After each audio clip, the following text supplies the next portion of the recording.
Hello সবাইকে, তোমরা সবাই কেমন আছো? জানি অনেক দিন পর আমি ভিডিও নিয়ে আসছি, বড় ভিডিও। শর্টসের আকারে দিয়েছি কিন্তু বড় ভিডিও আনা হয়নি। চলো আজকে একটা দারুণ রেসিপি তোমাদের সাথে শেয়ার করি, সেটা হচ্ছে গোলাপ জামুন। বাঙালির কাছে মিষ্টি একটা অন্যরকম জিনিস, তাই গোলাপ জামুন দিয়েই তোমাদের ভিডিওটা আজকে শুরু করছি। নিয়ে নিয়েছি অনেকটা পরিমাণ জল, তার মধ্যে দিয়েছি প্রায় ১ বাটি চিনি। যেহেতু চিনির শিরা হবে তাই চিনির পরিমাণটা একটু বেশিই লাগবে। দিয়ে দিলাম এবার ৩ থেকে ৪ টুকরো এলাচ।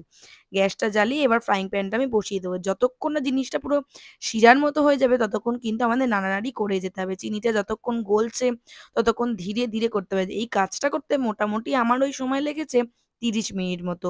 তোমরা এবার তোমাদের মতো করো। নিয়ে নিয়েছি আজকে গোলাপ জামুনের একদম ইজিয়েস্ট ইনস্ট্যান্ট মিক্সটা।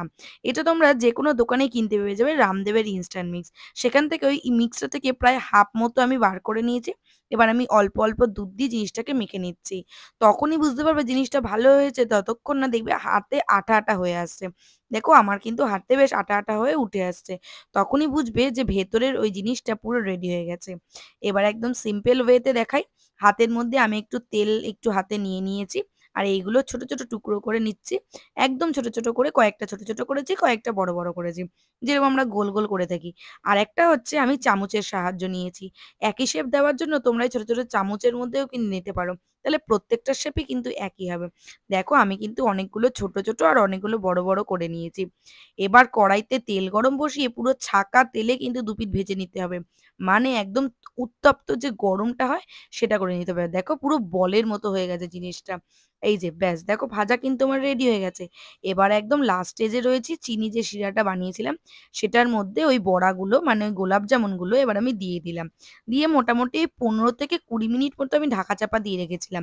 ওমা! ১৫ থেকে ২০ মিনিট পর ঢাকনা তুলে দেখছি জিনিসটা ফুলে ফেঁপে এরকম হয়ে গেছে। মানে বানিয়েছিলাম কত ছোট আর ফুলে ফেঁপে প্রায় ৳২০ র গোলাপ জামুনের মতো হয়ে গেছে।